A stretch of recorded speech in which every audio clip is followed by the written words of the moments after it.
Welcome to Rocki's Reality. Get ready for unfiltered and unapologetic culture, entertainment, relationships, and a little bit of politics on Motor City Woman Radio. Follow Rocki's Reality on Facebook, Instagram, Twitter, and YouTube. In the meantime, let's go.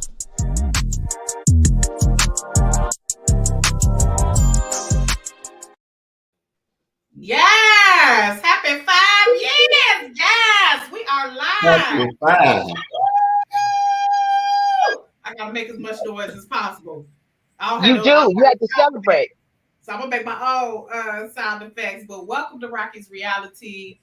5 years, 5 years ago, on yesterday, actually, it was June 22nd, 2017. I started, and we still going. Thank you, Jesus. Pandemic be damned. Pandemic be damned. That part. All of that. So welcome. You guys, if you just want to make sure, COCO and Jervis, if you can, please share it on your Facebook pages. Let's just go ahead and get that out the way so we can get to cutting up right quick. Let's take care of business so we can get to cutting up. I was just telling Jervis, y'all, hey, thank you, Alfred. Thank you. I was just telling Jervis, y'all, we're going to put the disclaimer out there. This ain't Jervis Canty and friends. We gave Jervis permission to curse. So y'all good church folk, I'll just use Jervis tonight because he still loves Jesus. But we might curse a little bit, just emphasis, okay? I ain't never heard you curse. You've never heard me curse? I've never really heard you like go off. Oh, Coco. You always just like you are now with your hands like this. Now I've seen you pissed off. Mm-hmm. But I've seen you post stuff, but I've never just really seen you just lose it. Now I feel even more connected to you, knowing that you got a whole bunch of hood in you now. Coco, let me tell you something. Let me tell you. I love the Lord, but I will cuss your ass out. I'm a Christian, but I will cuss you out. Okay, look. You know what? And that's the thing. But I try to keep it at bay, and I try to, be cool with everybody. But everybody can't be cool. I don't like that side of me because it don't come back real quick. No. Yeah. So I have to kind of stay over here. Yeah. Rocki, I want to ask you a question, and I don't want you to be emotional. Okay, 5 years in this business with everything that's going on in the world, being a woman of color, being a wife, being a mother, being a businesswoman, I want to salute you. I want to salute you and honor you and tell you keep going, kick butt, and do everything you got to do. But how do you feel right now? Right now, 5 years from today and looking back from where you started. Well, first I want to say, y'all, those who are listening, who aren't watching, this is COCO, the Detroit comic legend. I didn't do official introductions, but we will get to that. But thank you, COCO, and it's an honor to hear that from you.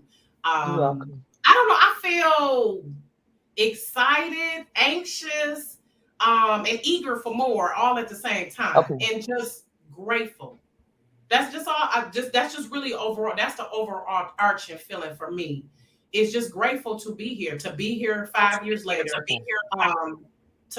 be making a difference, to be making an impact, and to gain the respect of people like you. I mean, to have you say those words, COCO, you my favorite. You one of my favorite aunties. So thank you. People COCO was on the show. I'm like, yes, auntie COCO,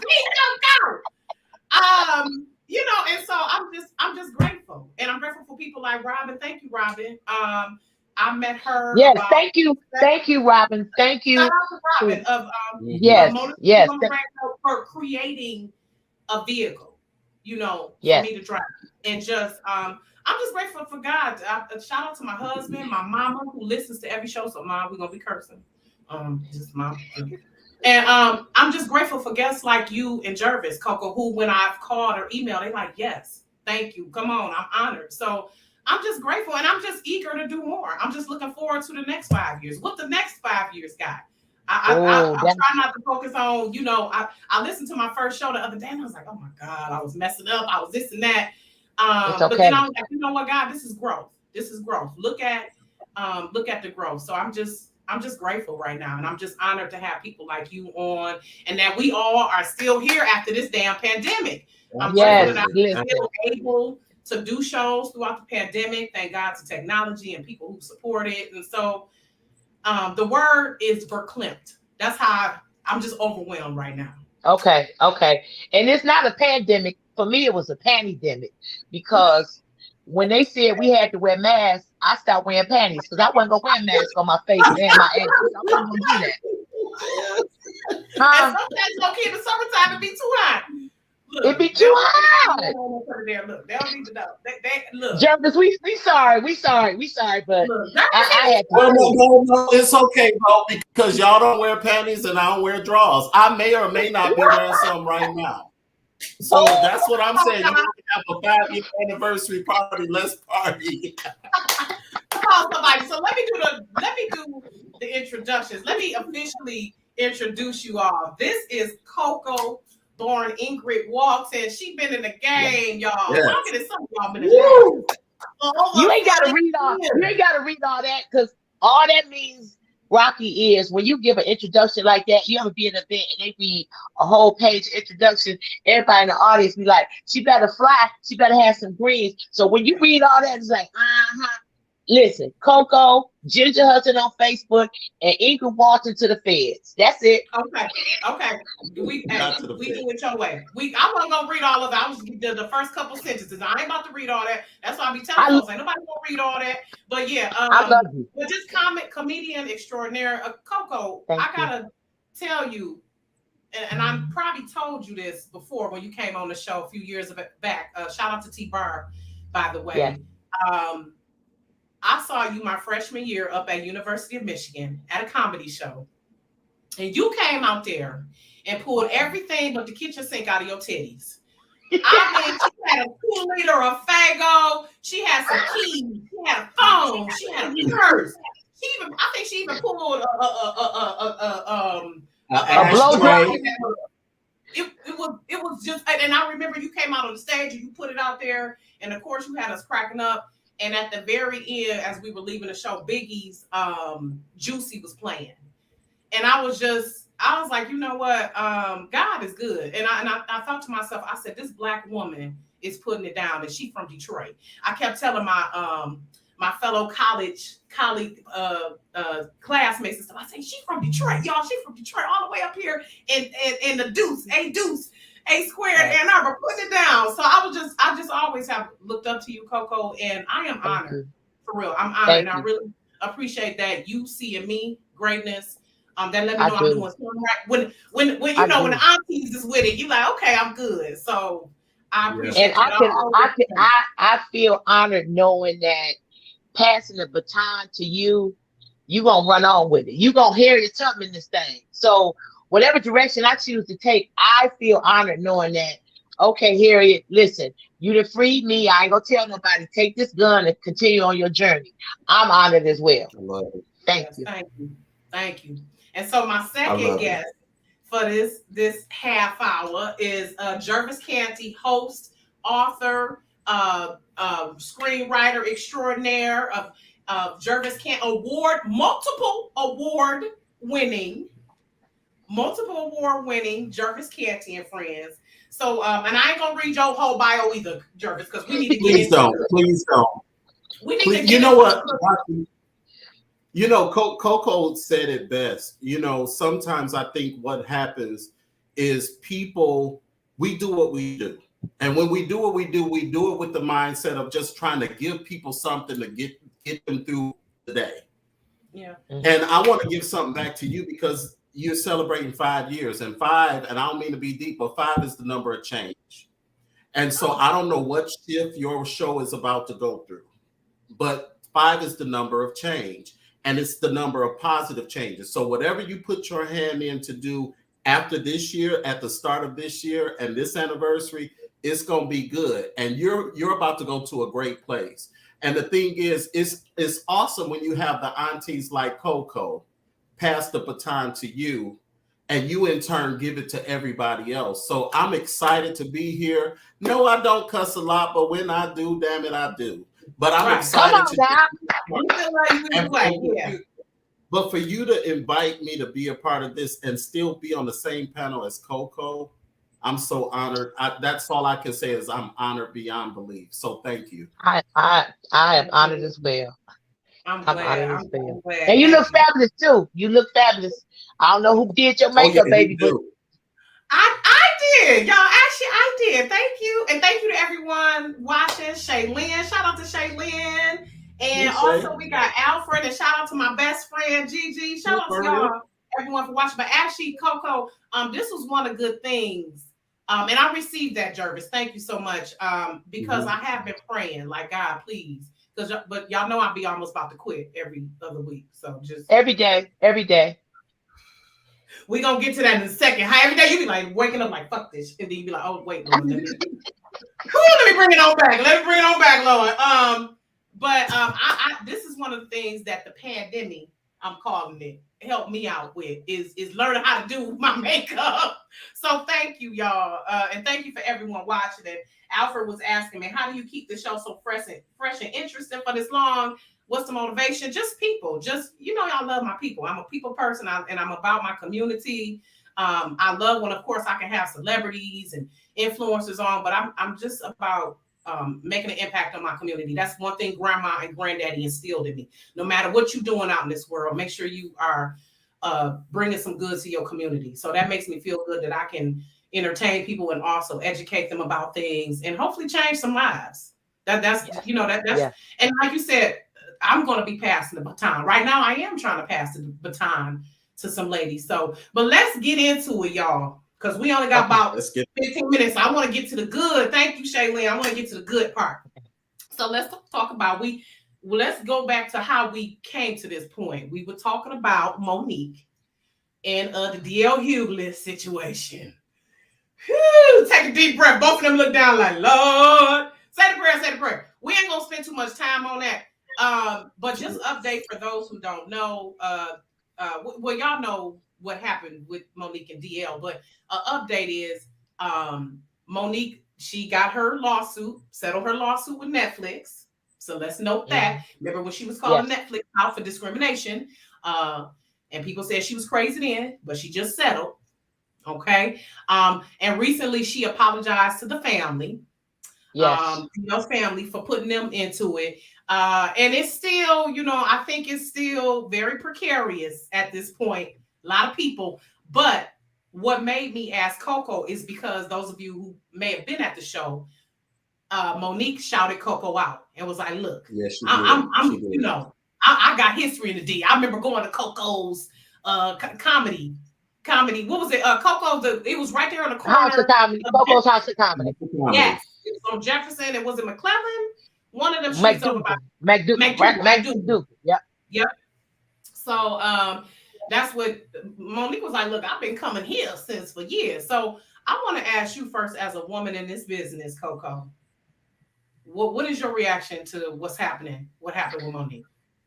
I felt like it was a lot of stuff going on, and people never see the behind the scenes stuff. I'm gonna keep this to about a minute and a half. We never see the behind the scenes thing. Even when they started producing contracts and paperwork, and everybody had an opinion and this and that and this and that, they never see what goes on behind the scene.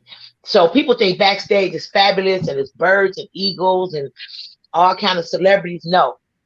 It's a promoter or producer probably cussing you out, going off. You try to get yourself together. You got to use the bathroom. You feel like you got everything is going on at one time. And I'm not going to say that they did not tell her that she was the headliner. And I'm not going to say they didn't tell her that she was not the headliner.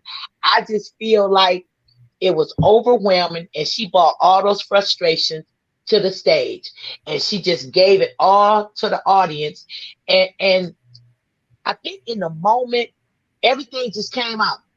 She probably felt betrayed. She felt attacked. She felt like somebody was supposed to say something to her before that point, and it all came out. And I think knowing her personality after she thought about it, and her sister then came out and said some stuff, and just the whole train of social media, everybody saying something. I think she thought about it and said, you know what? His family didn't have nothing to do with it. Let me take some of that back. Let me take one of the bullets back that I shot. I'm going to take that one back, but I still feel the way that I feel. I'm going to apologize because his family didn't have anything to do with it. But I think she felt betrayed. I think she felt hurt. I think she felt like everybody has been coming at her. People saying, oh, she needs some help, and it's her husband, it's her manager, whatever. At the end of the day, when you get ready to go out on stage, whatever all those things, all the catalysts to your confusion may be, it's about you and how you process it. It winds up being, how am I going to process whatever's going on in my life? Because don't nobody know what's going on backstage. So she brought it all and she gave it all to the folks. Now y'all got it, and y'all got to figure out what to do with it. Ooh. Well, some people is canceled. A lot of people, I have to say, a lot of people are they not happy about it. I have to say, I could, as a woman though, I even though it might not have been the best method, I understand Monique's frustrations. But of course. But my thing is, I'm gonna just say this. Just the short of it. I didn't necessarily agree with all of it, but I still love me some Monique. So I'm gonna leave it at that. I'm looking forward to seeing her in BMF season 2. Now, Jervis, what's your take on it? Okay, so I'm gonna give y'all a little something different because I don't sleep with Monique and I don't sleep with her husband, however, comma. I'm gonna leave it right there because here's the thing. I ride with Monique. I ride hard with Monique because I think she's dope. I think she's funny. I think she has laid a foundation just as COCO has in comedy. And I believe that she's one of our greats. And I will never take that from her. What I do take from Monique is I feel like there's a time and a place for everything. And if I'm cutting a check, if I'm cutting you a check to come do comedy, I don't give a damn what's happening with you and DL. I don't care about that because that's not what we're here for. And Detroit ride or die. You give us the drama, we going with it, baby. We gonna sit in that audience and we gonna be like, yeah. Because you had people riding with Monique, and the audience was loud, but they also rode with DL when he walked out on that stage. And the thing is, for me, I feel like it's a fine line. It's a fine line to cross when you pull people's family into it. And yes, she did apologize. Do I feel like her apology was sincere? Y'all not going to agree with me, but no, I don't. Because I feel like she only apologized because her audience started giving her flack. I gave her flack too. You know what I'm saying? But I feel like the apology only came because the audience responded in a way that was different from what she responded. And so I feel like she responded. I felt like she used her form to bully in a moment. She bullied that man. Now, first of all, you walked out on this stage, you called this man a bitch. That's disrespectful. And then you say it was jokes. I was joking with the brother. No, you wasn't joking. Come on. You said you had premeditated this from a moment that y'all had previously. Y'all had a moment previously. You went off on this brother. And you said you waited for the perfect moment because I knew I was going to see him again, is what she said. So you premeditated an attack at your job. That could have been grounds for termination. Because guess what? If I was the promoter, that show would have ended right after her rant. Because I wanted to hear the rant. I would have listened to the whole rant. But I'd have fired her right on the spot. Ladies and gentlemen, welcome to the stage, DL Hughley. That's what I would have did. But how you gonna fire her if she already went on? You mean for like the next show? No, during that rant, I would have set Monique down. That wouldn't have continued. You would have walked out there.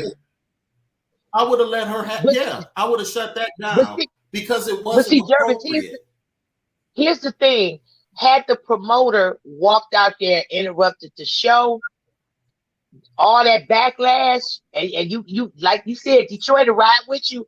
But all that backlash would have been a mess. It would have been a whole mess. So I think letting her finish everything that she said and having Josh come back out and say, hey, y'all turned this into the Source Awards. Shout out to Josh Adams. I love the way he shifted gears. Good for him. Right. And allowing DL to come out and do his thing, I think that was the best thing. The issue I had, Jervis and Rocki, you let me know too.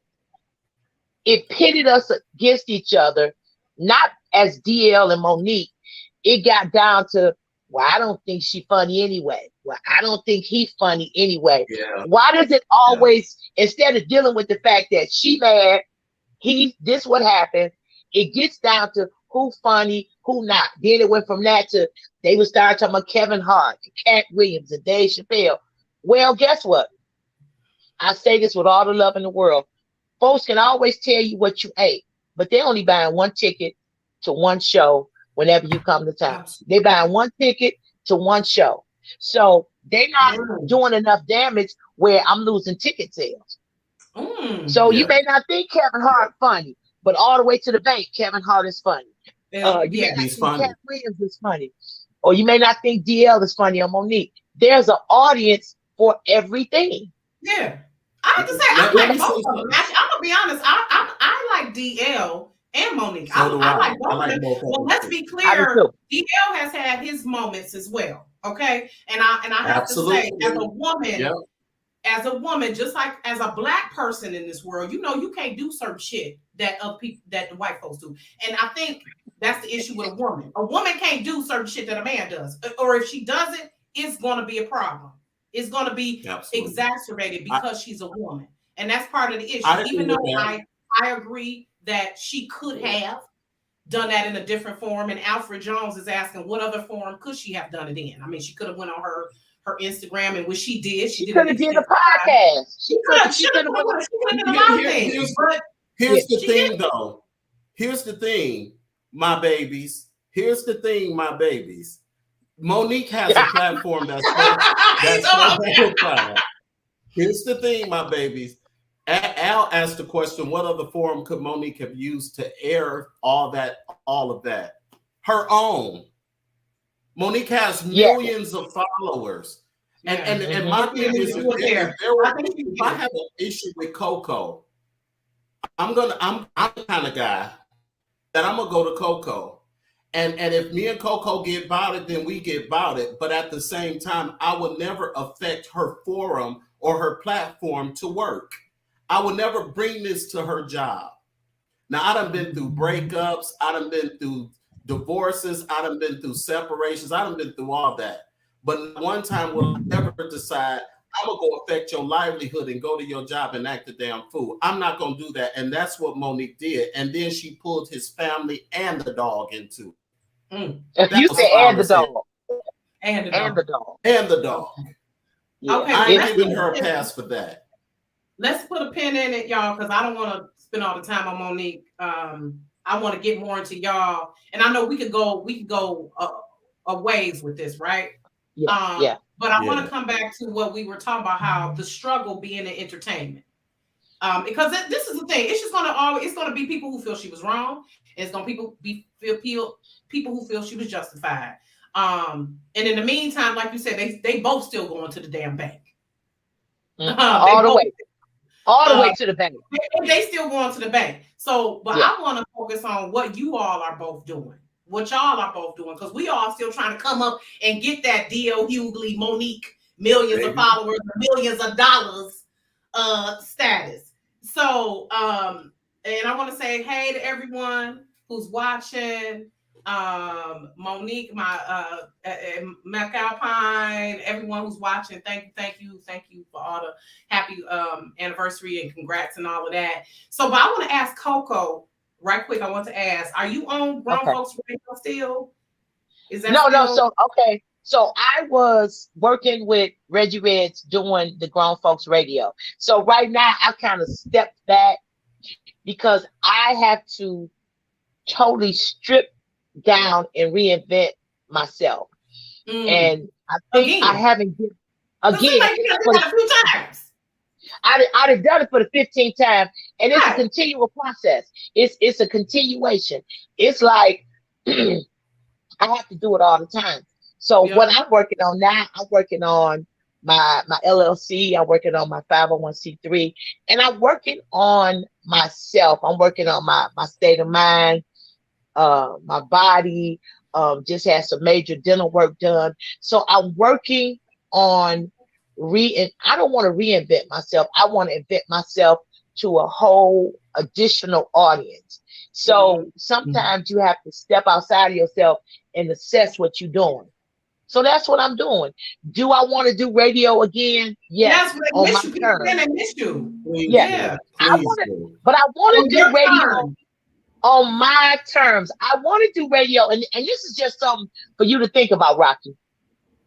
I challenge you when you get some time to do a little research and discuss or think about how many women are in syndicated radio. Monique used to do syndicated radio. She was on the air in DC and here. How many women are in syndicated radio? How many women of color are in syndicated radio? And here's the other part. And no tea, no shade. You got DL Hughley, you got Ricky Smiley, you got Steve Harvey, you had Tom Joyner, Russ Park. You had so many African American men, but where are the women? And when I've had conversations with the radio moguls and the radio gods, baby, some of the stuff they said, well, look what we've done for you. Baby, listen, God did this for me. You were just the junction that he put me in that position. So if I do full-fledged radio again, and I don't mean a podcast or whatever, if I do it again through a station, through a company, it's going to be on my terms. Yes, I will probably go back, and I love Reggie Ridge, and do some stuff. Yes. But to sit down and do it, it's going to be on my terms. I'm going to pick the producer and all that stuff. Because I've had a million great ideas and went to different teams with the ideas and been shot in the foot. I want to put a treadmill in the studio one time with a particular company, and they were like, what? I said, well, Steve Harvey got a treadmill in his studio. They told me, they said, that's Steve Harvey. I said, okay, I'm still a mammy to you. I'm still a nigga to you, and I get it. And see, and that's the struggle. That's the struggle of always trying to prove your value. That's the struggle. But I'm going to be okay. In Jesus' name, I'm going to be all right. You are, and we're going to claim it because you got it's such a demand for you, Coco. So what about you, Jervis? And we're going to, for me, I'm gonna keep it real brief. For me, I still have the same struggles because everything that I do, I've done it on my own. And so people think Jervis is doing so much. Jervis is booming. Jervis is killing it. But Jervis ain't getting no phone call saying, can you host this, do that? And so I think the biggest struggle is when people look and they make assumptions that he's won this award and he's done that. And COCO, I'm sure you've experienced it too. People think because she's COCO that she don't need us. We don't really need to go all out and do all this for, because, but people miss it. It's a lot for what we do, because we yield ourselves, we make ourselves vulnerable. A lot of people won't call me because I don't cuss, and a lot of people that do call me, they know I'm funny as hell, but I'm not a comedian. And so I would never disrespect a comedian. You know what I'm saying? You do a comedy show. Yeah, right. And I know I'm funny. I'm funny as hell, but I would never take a job from COCO. I would never take a job from COCO and call myself a comedian because I'm not that. It's an art to the craft. You can be funny, but it's still you want to stand up and all of that. It's still an art to that people don't get. It is, and you got to just be careful with how you do things. And it's a lane for everybody. So Jervis, you an amazing MC. So if I was doing a show, if I was putting a show together, I want a Jervis on the show. I want somebody that can engage the audience and know what's going on or whatever. So when you go out, do your thing and get them rolling, then the host come out and just ride the wave. So I don't know whoever told you that, but they're a bald head line. And I hope they wake up with a foot growing out the top of their head with a toe ring on. I can't stand you. Why you make me snort? Why not snort? Okay, y'all, you gotta wrap it up, y'all, because the second half, Eric Roberson is about to join us, y'all. So I gotta wrap it up with COCO and Jervis. I love y'all. I'm gonna have y'all back definitely. I appreciate y'all kicking it with me for this first half an hour. Please tell everyone where they can find you so they can keep following and keeping up with what you're doing. Okay, I'm Ginger Hudson on Facebook. I'm Ingle Watson to the Feds. I'm COCO The Comic on Instagram and Twitter. I'm also on LinkedIn and all of that stuff. Y'all can find me. Y'all can find me at Sam's Club with a bridge car on Tuesdays at 7:00. Okay. I'm sorry. Go ahead, Jervis. And you can find me everywhere on the Jervis Canty except Pornhub. You can't find me on Pornhub because I got an alias named that. However, for everything else, you can find me on the Jervis Canty. Hey, look. Congratulations. I love you. Keep doing what you're doing. Go run, girl. Do this. Thank you. Do this. It's you. I'm ready for Eric Roberson. I'm ready for Eric Roberson. Thanks so much. Love you so much. Love y'all. Both y'all have a good night. Bye-bye. All right. Bye-bye.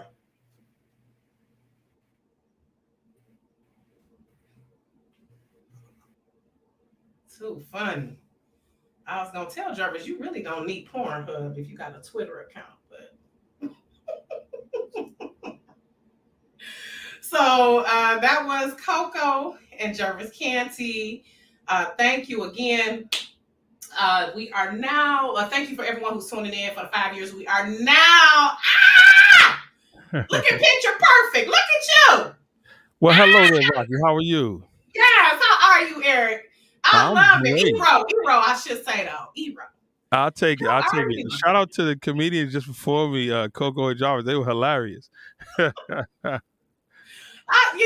see, we could have been going all night. We could have been going all night. Yeah, but I get it. Thank you. Welcome to Hero. Eric Roberson, you all. If you don't know, he's a singer, songwriter, producer, author, professor extraordinaire, independent artist for over 20 years, y'all. He's been doing his thing. King of independent soul and R&B. Welcome. Thank you so much, Eric, for joining me. I am extremely honored. I've been loving you long time. Let me get it out the way that many of my girlfriends were like, tell him I love him. He's my favorite. I'm like, okay. So shout out to my girl, Ebony Darty. She was like, tell him I'm his number one fan. I'm like, of course you are. Everyone is. But thank you for joining the show, Eric, for Black Music Month. Shout out to you. If it's anyone who should be on here for Black Music Month, it's you. So I really appreciate your time. And as Fonte was joking, you looking like a show pony. As you're looking handsome. I was listening to y'all conversation. I take it as a compliment. I'm, a soulful. That might be the name of my next album, Soulful Show Pony. Right, that cracked me up when he was talking about how he's the racehorse, or he's the competitive one, and you just pretty much the way back one. But I love how y'all compliment each other. Yeah, it's a good partnership. That's my musical soul brother, man. We've become really good friends over the years, and it made sense that we would make an album together as well.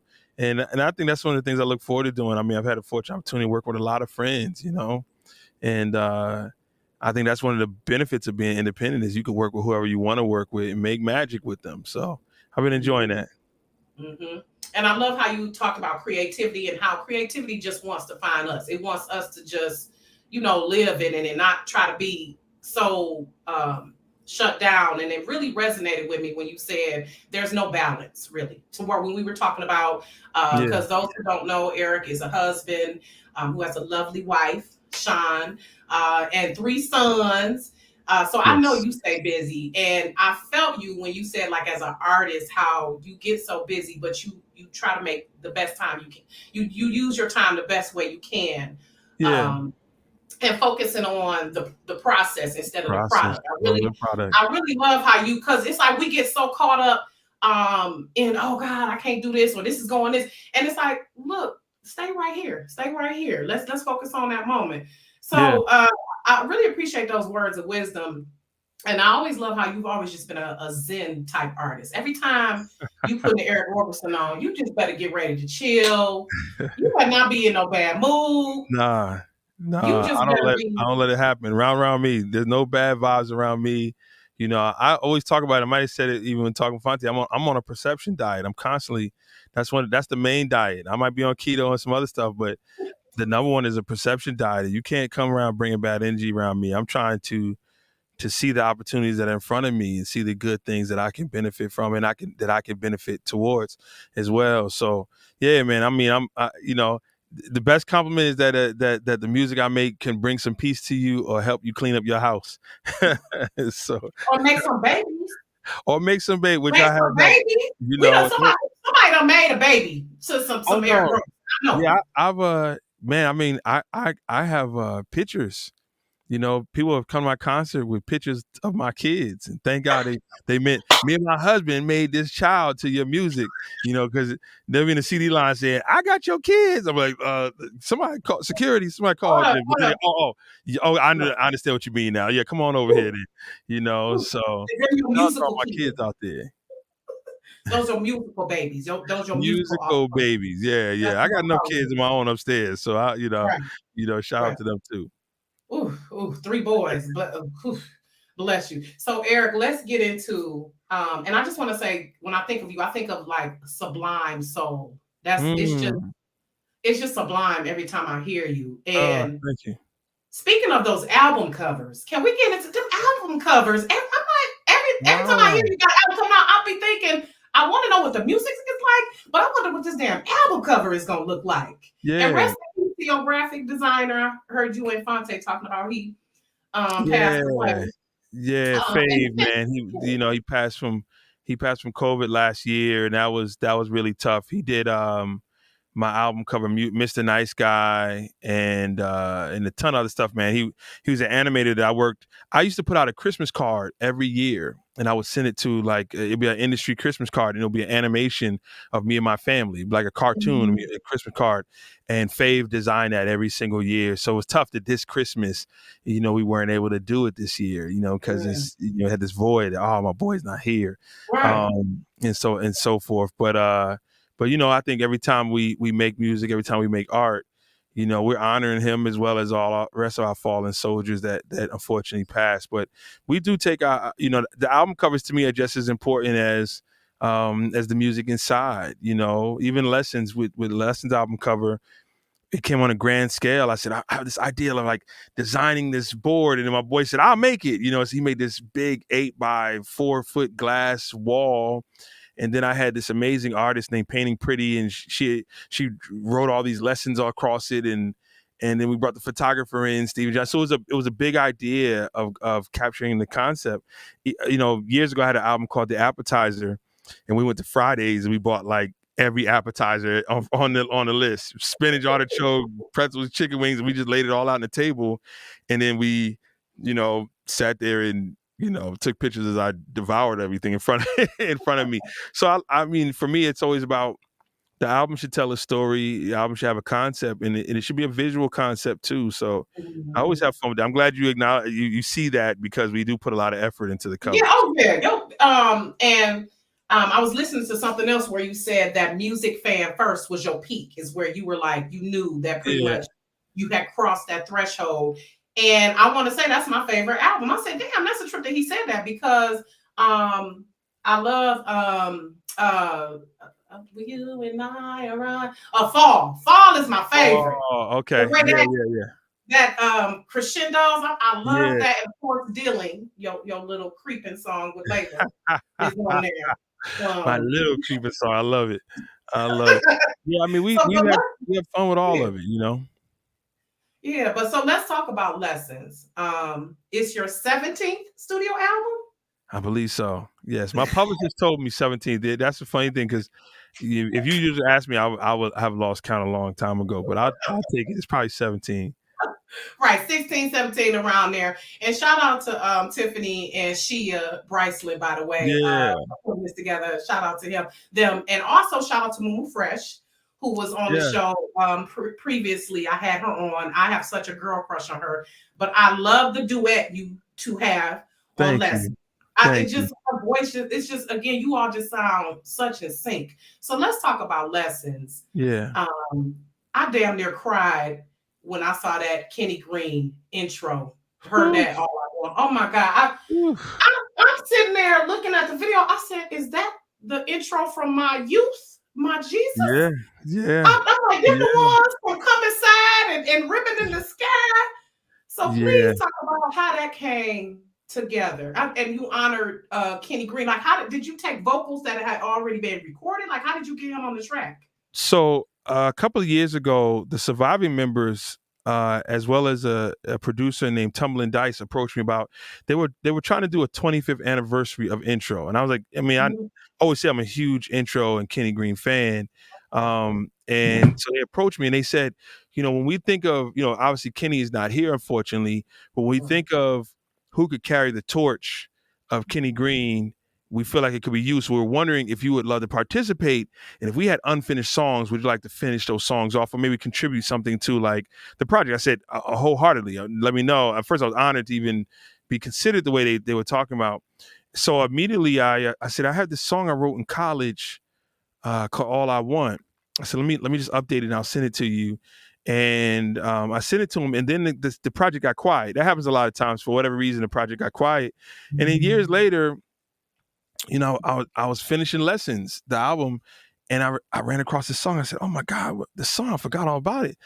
And I called them up, and I'm not one to like, usually when I give you a song, the song is yours, you know, so, and that's kind of how I hadn't even thought about it. But I was like, hey, what y'all doing with the project? And they said, well, you know, we're probably not doing the project right now. And I was like, well, what if I use the song and feature you on the song? Like, what if we do it the other way around? Rather you do the song and feature me on it, what if I use the song and feature you on it? And I remember when they were talking, they said, we have all these unfinished Kenny Green songs. I was like, so what about those unfinished Kenny Green songs? Like, where are those at? Like, I wanted to hear them just as a fan. I know, right?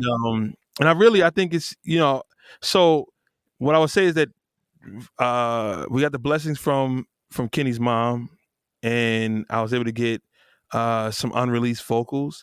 What I would tell you the beauty of it was when we went to put it to the song, because I already had the song written, and I said, okay, this is the spot I want to put that in. It was already in the same key. So we didn't have to do any manipulating or anything. It just like laid it there, and it was like as if he sung to that track. It's scary, really scary. And but what I did show the manager of the estate and showed the surviving members of Intro, I wanted them to see what you could do with these unfinished vocals. Like, let's, you know, so hopefully we can grab these beautiful, because he was one of the greatest songwriters. Yeah. Oh my God, such a great songwriter. Hopefully we can go and finish off some of these unfinished works that he did, because he really, from what I was told, created music till he passed. All the way up till he passed, he was working on music. And what was he working on it for? He wasn't working on it for it to never be heard, you know. So I, you know, I was a proud moment that we were able to feature him on this album. And those who know give the reaction like you. I remember I was doing a show in, I think, Vegas, and a friend of mine just walked to me and just grabbed me, and he just said, Kenny Green. Yes. Like, yes. It's like, it's been a great. If you're a music fan first, if you are truly a music fan first, you know, if you are R&B, and see, I'm a 80s, 90s, really 70s too, but 80s, 90s, 2000s R&B. And like I love how R&B has evolved, but 80s and 90s R&B, hands down, it's nothing like it's the golden era in my opinion. And so when I saw Kenny Green in Intro, and I'm glad that the remaining two members joined you as well. But when I heard his voice, I was like, oh my gosh. He just came and snatched my soul with this. Yes. And that's exactly what I wanted. And I'm so happy for it. And it's been such a great conversation. And, you know, it's been great because we haven't had a chance to celebrate him in over 20 something years, you know? So just doing our part, man. And I'm really happy about that.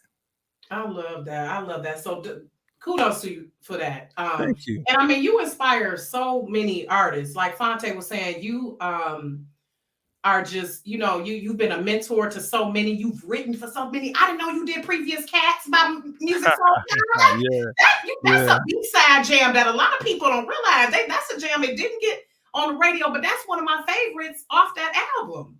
You know, it's always funny that it's a song that he still performs, you know, at every show to this day. And it's like, it wasn't a single. And I think a lot of my career has been that. I wrote a lot of songs for artists who, they wasn't their singles, but it was like, it was either a song that they loved so much that they perform it, or the crowd chose it.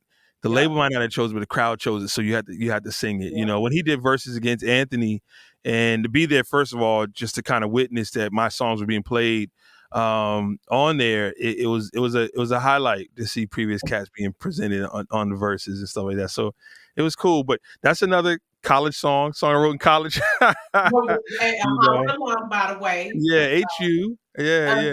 Shout out to HBCU. My daughter attends Spelman. So that's great. She is living her best HBCU life. I know, that's I wish right. I could go back.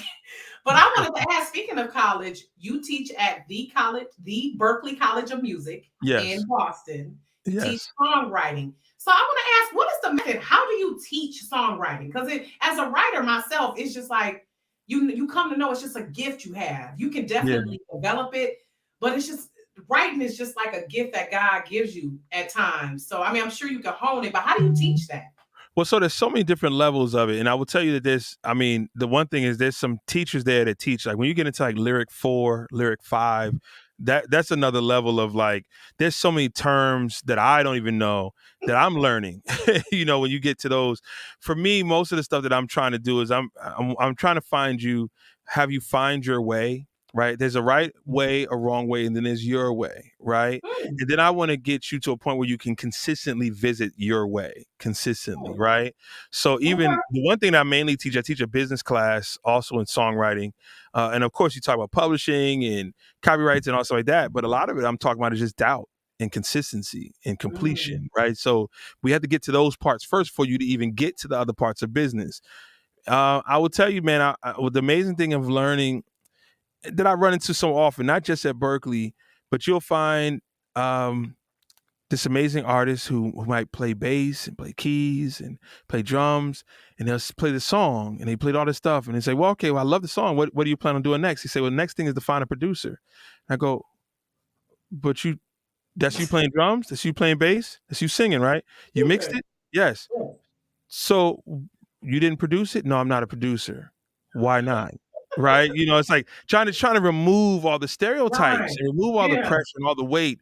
So a lot of times, you know, the first part that I try to teach in songwriting is to listen to yourself first and foremost. Listen and trust yourself, and then find your voice, and then we can improve. And of course, there's so many strategies and abilities, but the first thing is really focusing on completion and chasing that idea out, and not letting doubt move you off to different directions. And you know, for me, if you ever heard me say it before, I don't create anything. I find it. I don't take credit for creating anything. The words already exist. The notes already exist. The melodies already exist. So be open. And when you can't write, go find it. Go live. Go read. Go. You know what I mean? So for me, the first part of teaching, and it's interesting because when I was being interviewed for it, I said, I don't know if I'm going to teach the way everyone else is teaching here, because sometimes there's nothing to be said. Just because I'm wearing the term teacher, if someone plays me something and it's right, there's no room for me. I have the right to say it's right, you know, and just stop there.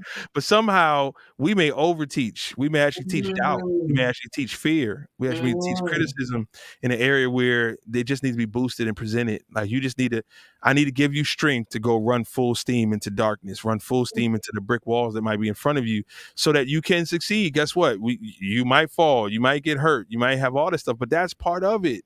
You can't get there without going to that part. So it must be a parenthood. Does it that kind of reminds me of like you want to guide your babies.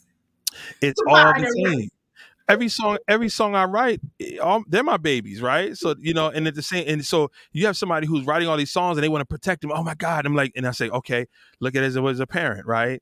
You know, even the term process over product, right? We say focus on the process and the product will take care of itself. You can't focus on the product it's the same thing as with my kids. I can't focus on what my kids will be 20 years from now. I got to focus on who they are right now. Yeah. Care and nurture what they are right now, and hopefully they'll become what they need to become. That the product will take care of itself. So for me, the beautiful thing of all of it is that all the songwriting lessons that I've learned, I've tried to apply in my real life, because they all apply the same way. Songwriting has strengthened my spirituality, you know, because oftentimes I'll write something I don't understand, or I'll write something that I find out months later is for me. You know what I mean? Like I'll write something looking at it like, what does that mean? And then like, oh, that's what that meant, you know? So when people say, God told me this, I know exactly, I've seen it. I have proof of it. I have technical proof of it. Like saying, okay, I wrote stuff that I wasn't wise enough to write. Yep. I wrote stuff that I didn't understand that then explained stuff later on in my future. You know what I mean? So, yeah, absolutely. Trusting your steps as well. So yeah, all my songwriting things I apply to my friendships, I apply to my business, I apply to my marriage, I apply to my kids as well, and it's all helpful. I love that. And as a writer and a creative, I felt also when you were saying it might just strike you at a moment. You got to jot something down. And like you said, you might not know what it's for, because like you said, sometimes you hear conversations. And myself as a writer, when I'm finding myself having writer's block, I get up and like, okay, let me go do something else. And then in doing that something else, I get struck where I'm like, okay, now I got it. Let me get back to it. And so that sounds like a similar process that you have as well. I always say this statement. I said it to a student not too long ago. I said, read to your full, write to your empty. Then read to your full, write to your empty. And read doesn't have to be reading a book. Read just means going out and experiencing, filling yourself up with reading things. So when you stop at a red light, study around you. When you're at church, study your surroundings. When you have a conversation, there's a reason for that conversation. Something in that conversation is meant for something. So like really listening and hearing, taking in, and then once you're full, write again. I don't believe in writer's block in any form or fashion. Writer's block is really when we're overly critical of what we're creating. Doesn't mean what we're creating is bad. It just, that's when we're overly judgmental. And guess what that is? That's product. Has nothing to do with the process. So stopping ourselves. We're stopping ourselves. So I've worked hard to put away doubt. I've worked hard to not stumble over, product. But I think my work shows for it. I feel like my pen is moving better than it's ever moved in my writing. And I'm having a good time doing it. I try to practice what I'm talking about. I don't just say it just for one thing, but I'm actually constantly practicing on trying to maintain a pen till it goes empty. Love that. And so I didn't know that you had to have surgery on your vocal cords. Yes. So thank you, Jesus, for healing his vocal cords. Thank you, God, because you know we needed this voice. Come on now. Talk about that was, I'm sure, a pivotal point in your career. Talk about how you've overcome that. So I had a blood hemorrhage on my vocal cords. So, vocal cords are thinner than a piece of paper. You have two vocal cords that to pretty much go back and forth. As I'm talking right now, they're vibrating next to each other, and that's how we make sound. Well, I had a big piece of a bubble of blood at the end of it that was hitting in between each of it. And I knew I was a problem immediately. I knew something was wrong. I felt something, even though when I can't say I felt something, what I tell you is that notes I was able to hit, I wasn't able to hit anymore, like almost immediately.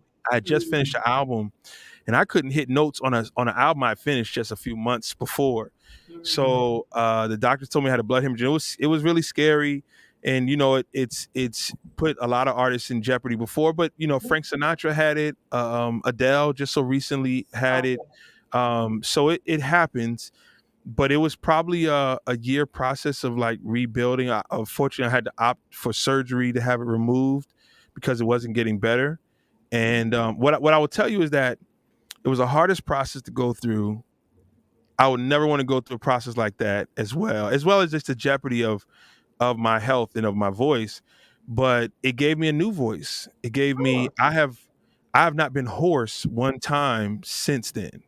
So the difference will be, so I will tell you my life before that, I would do a show on I would do shows Friday, Saturday, Sunday, and I would come home Monday, and I'll be quiet from Monday to Friday till I left again. No phone calls. I might would either talk to maybe my kids, or I'll talk to my wife or my parents. I'll set out no conversation. And then Friday I would leave again, trying to heal up enough just to go back on the road. Oh, wow. And now I'll do shows Friday, Saturday, Sunday. Then I'll fly home and go right in the studio and record all night. And then I might go out and play, or might do a podcast or do this interview. So I will tell you that, one, rededicating myself for vocal health and getting better was one of it, but it also gave me a new life. It gave me an opportunity. So I write a lot about that, like that your failures sometimes will benefit you, or your setbacks will make you stronger. So it was a good thing for me. I mean, I would never wish it on anybody, but at the same time, setback for the comeback. Yeah, it's a setback for the comeback. Because I'll be honest with you, I don't know how much longer, because of my vocal problems I was having. And what I had, let me just explain this for anyone who's listening. I had a really bad reflux problem. That's what it was. I took very good care of my voice. I wasn't careless with my voice at all. But if I had drank tea before going to bed, I'd wake up hoarse. I just didn't know. And I wasn't one who, like, it didn't give me like indigestion and nothing like that. It just attacked my vocal cords.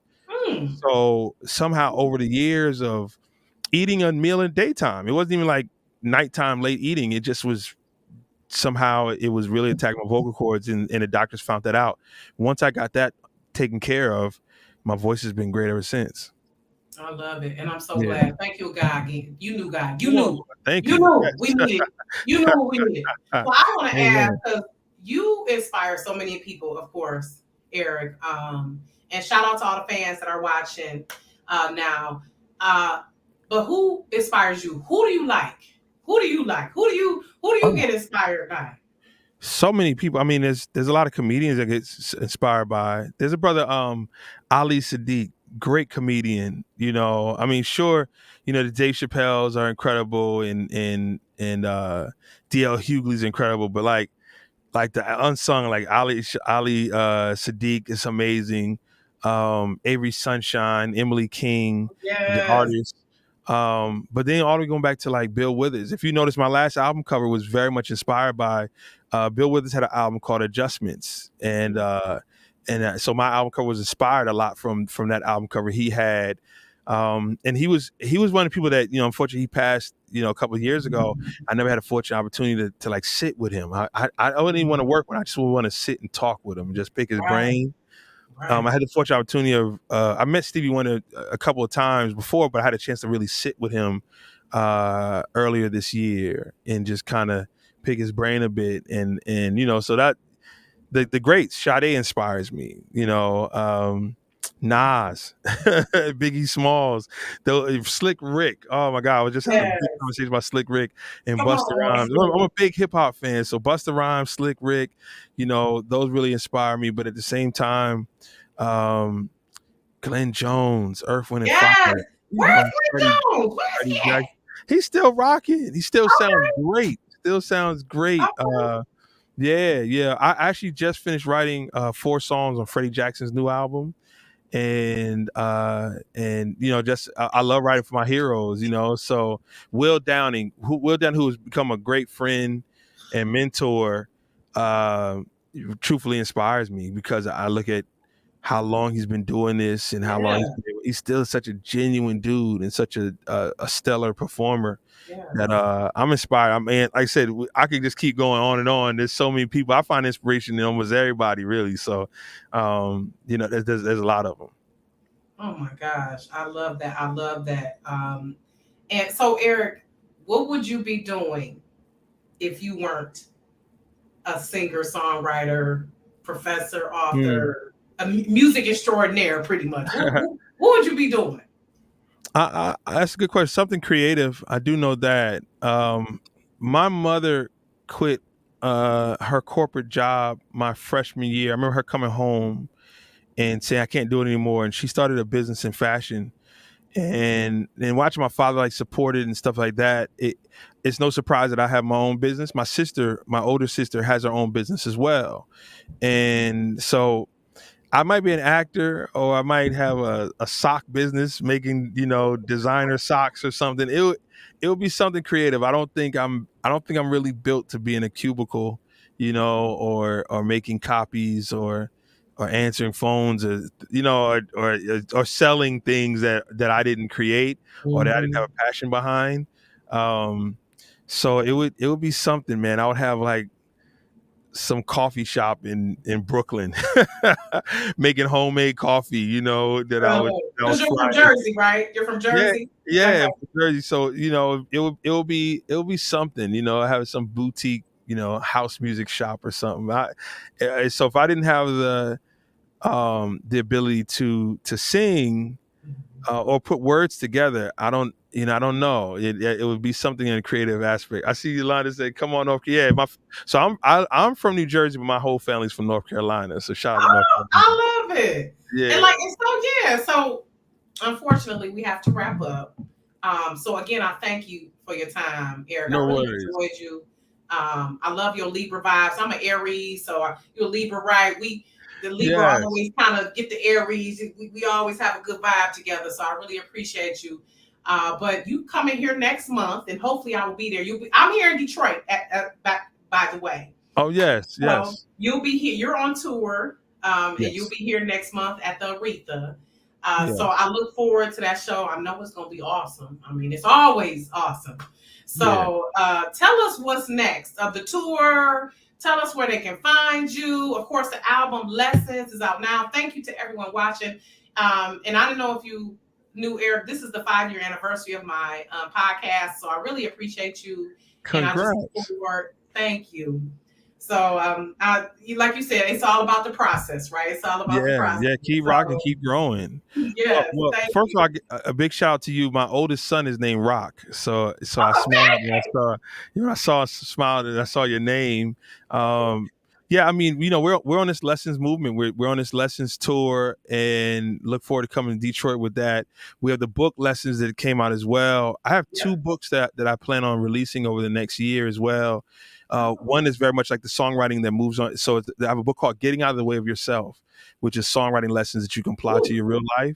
And then I have another book called Beautifully All Over the Place, which is a poetry book that's pretty fun. And outside of that, get ready for the audiobook of Lessons, for the lessons that we just made. Yeah. And then the album, of course, Lessons. So it's just lessons on lessons, you know.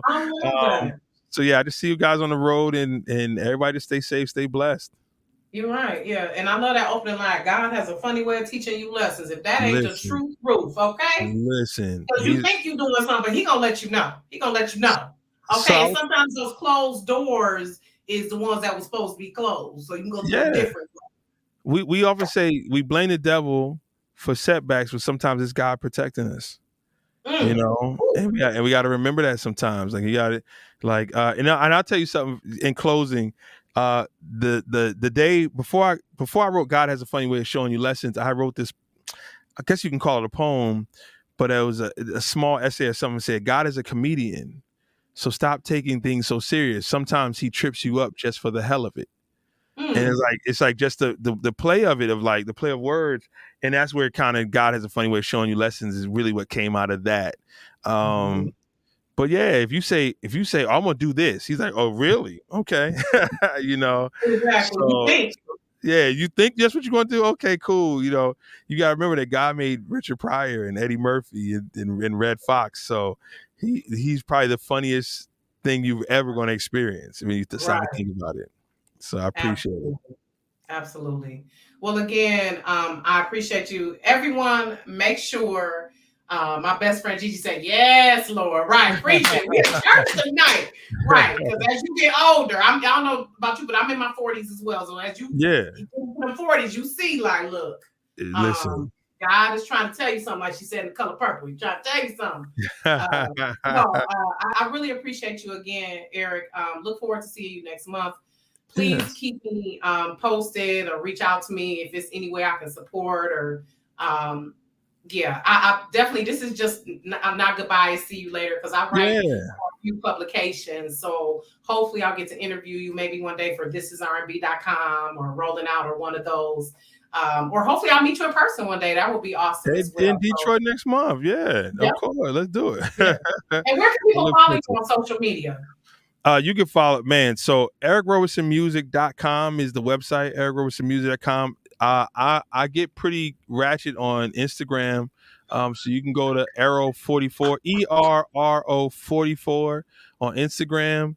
The rest of them have so many different names, so you can probably just go. I think my label Blue Arrow Soul is Facebook. I am Eric Roberson on Twitter, but Instagram and the website is the main spots. Awesome. Well, thank you everyone for watching and listening. And again, thank you, Eric, for your time. And best wishes to you. Enjoy the rest of your week and that tour. And I look forward to seeing you next month. Well, no, I think it's August. Excuse me. I'm sorry. It's August when you're scheduled to come here to Detroit. So I look forward to seeing you and hopefully meeting you. And take care again. And thank you so much. All right. Thank you. Take care now. All right. Take care. Thank you everyone for watching. Have a good night.